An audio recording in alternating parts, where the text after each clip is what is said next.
Siblings unlock a suitcase with mysterious contents inside that reveal their parents' dark secret.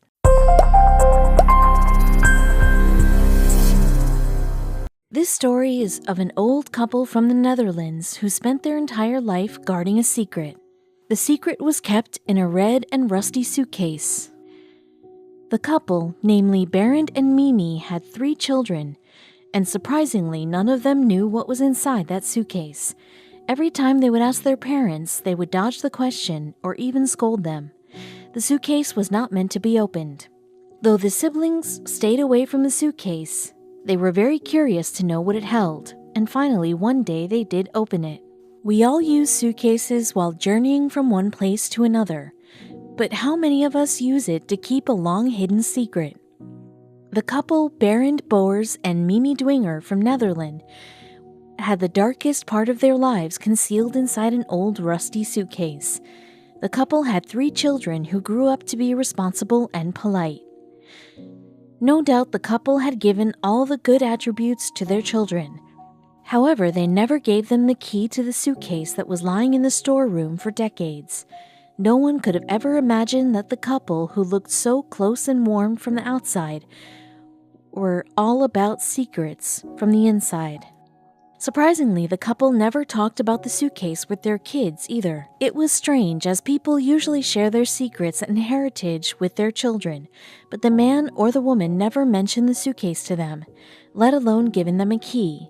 They had found the suitcase on their own, and when they lastly asked about the suitcase to their parents, the couple, well, it was not an expected question. The panic on their face was clear.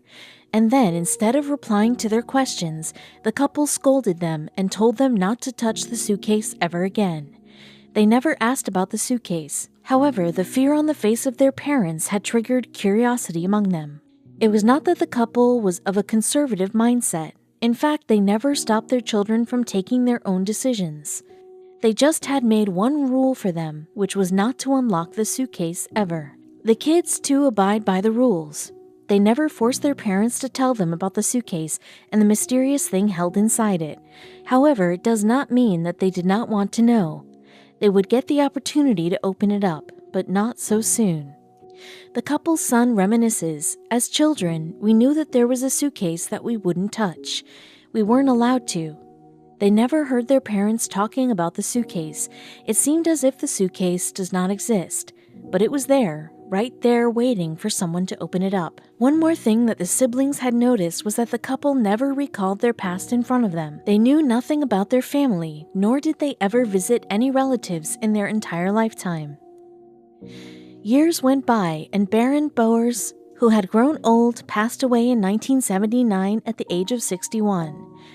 Their son finally mustered up some courage and finally asked his mother about the suitcase. Since his childhood, Andre Boers wanted to know about the contents of the suitcase. Now, as his father was gone, he could not understand the point of keeping the suitcase as a mystery anymore. He finally went up to his mother and asked her for her permission to unlock the suitcase. With time, the importance of everything wanes, even the secrets. Andre was sure that whatever was residing in the suitcase for decades would have lost its value with time. That is why he asked his mother about it. However, his mother denied permission to him. Even after so many decades, the contents of the suitcase had a deep impact on the old lady. Boers remembers his mother saying, "No need, there's no time." It only flamed his curiosity further. Boers now had completely grasped that the suitcase was not an ordinary one. There was something off about it. His mother was just not ready to give away the content. Does it have anything to do with the couple's mysterious past? Soon, everyone was going to find out. Boers said, "I eventually understood, of course, that it was hard for her to deal with what was in the suitcase. What was so extraordinary in the suitcase?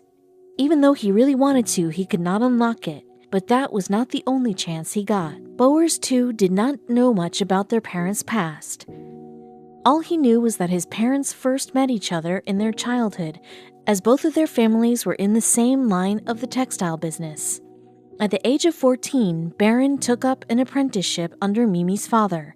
The both were good friends, and their friendship turned into marriage when Berend, 28-year-old boy, popped the question to 21-year-old Mimi. The couple tied the knot at Leeuwarden, Mimi's hometown, in 1939. The nuptials took place in a local synagogue. Thereafter, the married couple got settled down in Amsterdam. However, everything was going to change for the very much in love couple in less than a year. The couple, who was making beautiful memories, got a big blow when Nazis attacked the Netherlands just a year after their marriage. However, the couple managed to escape the Holocaust. All their dreams shattered when Nazis nabbed and incarcerated Mimi. According to the usual order, the woman would have to be taken to the concentration camp. However, Berend did not let that happen. He managed to get her out of that. He may have been assisted by the Dutch underground. He may have paid money to have her freed. I don't know, Bowers believes. They did not have much time. The couple ran through Belgium, France, and Spain to escape the Holocaust. Lastly, they ended up at Jamaica in a camp established for Dutch Jewish refugees. They stayed there for a while. After some time, Berend flew to Canada to participate in the war alongside Dutch battalion. He was given proper training before that, and once the man got fully trained, he was sent to England, where he took on the enemies in the war. The man managed to survive the war and made a return to the Netherlands, only to get tragic news. He learned that all his brothers had been murdered brutally while he was away. Fortunately, his mother managed to survive by hiding inside a closet for 3 years. But did it all have anything to do with the suitcase? It was on May 5, 1945. Berend's wife was staying in England. She had moved to the country a year after coming to Jamaica. Berend mailed her a telegram asking her to return. In the letter, he wrote, "Holland is liberated. You can return." Mimi came back to Amsterdam, and the duo restarted their life together. Berend re-established his family textile factory and worked towards its growth, whereas Mimi focused on nurturing her family. Strangely, from their good times to the bad times, they did not leave their suitcase. And now, even after decades, many things had changed, but the suitcase and its content remained the same. In 2007, Mimi said goodbye to the world. The woman passed away right before her 91st birthday. Both of them had gone, leaving behind the mysterious suitcase that they had prohibited their children from touching. So what was going to happen with that suitcase now? Bowers and his siblings finally decided to unravel this mystery. The suitcase was still inside the storeroom, covered with a thick layer of dust.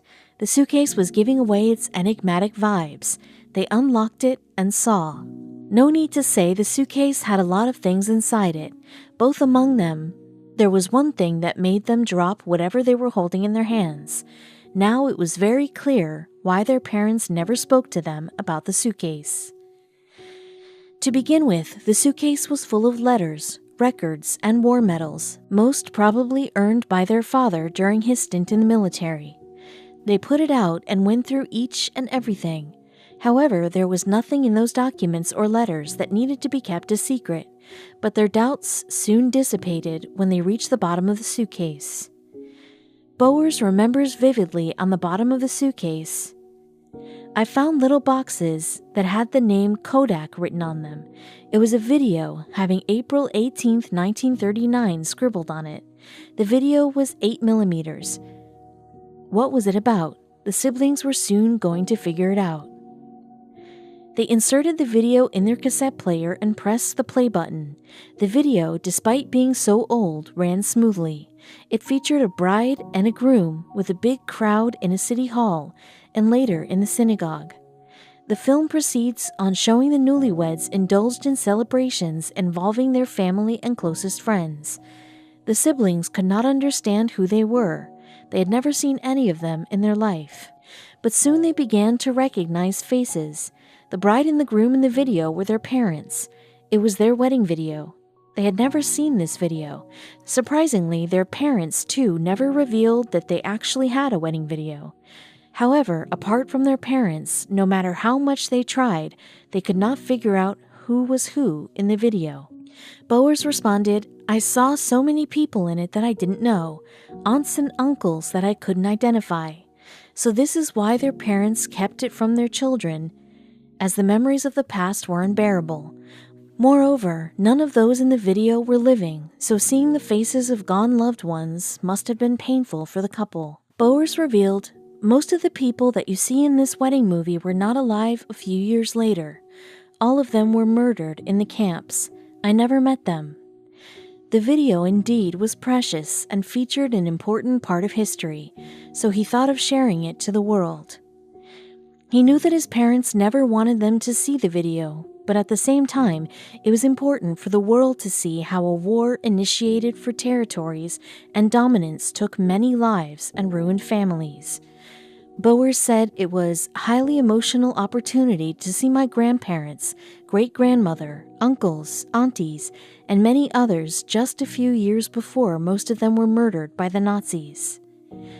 On one hand, he wanted to let the world know about the video, and on the other, he thought about his parents who did not want this video to come out of that suitcase. He said, "My parents never spoke about the war and didn't want to deal with what happened." However, Bowers decided to put the video to light. Bowers, who served as the chairman of the Center for Research of Dutch Jewry at the Hebrew University of Jerusalem, finally made the decision. Bowers put the video on YouTube and also shared it with the film archive of the province at Friesland's staff. Bowers explains their reaction. They fell off their chairs. They had been looking for years for documentation of the life of the local Jewish community and had reconciled themselves to the fact that it didn't exist. Frisian Film Archives archivist Sid Wiersma said, "For decades we've been looking for footage from the Jewish community before the war, and now here it is." The film not only depicts life before the war, but more than that, it offers hope. Hope that not all the people in that film died in the camps, that a few managed to escape after all, Sids explained. The Holocaust had nearly destroyed the Frisian Jewish community, and this video happens to be the only video featuring Frisian Jewish community before the tragic event. No doubt it gathered views and likes once the Frisian Film Archive launched it out. Don't you want to watch the video? Thereafter, the couple turns to a local synagogue from Leeuwarden City Hall. The video then focuses on the entry point of the shul that is crowded with men and women making into it. The crowd includes locals coming home from the Jewish quarter of the same poverty-stricken provincial city. They all have gathered to witness the affair. The bride had two brothers, and both of them were pilots. The one who served in the British Army can be seen in the video, whereas the other one who worked for the Dutch Army was always taking a flight course. And soon the video began capturing the interior of the synagogue. The synagogue is thronged with wedding guests. Abraham Solomon Levinson is the region's chief rabbi officiate. The man is donning a black hexagonal hat. Then is the reception, in which the couple seems all relaxed. The reception took place at the German Eagle, the local Jewish kosher hotel. The camera pans over guests who are chit-chatting while drinking advocat, Dutch eggnog, and chuckles when seeing the camera. And lastly, the groom can be seen kissing his bride on the forehead. The couple and the guests had no idea at the time that their life is going to change, and in many cases is going to end in a matter of a year. It is heartbreaking to see innocent lives becoming a scapegoat in a war. So this is how an important part of history came to light. The couple who managed to keep the video secret had no idea what they were keeping from the world.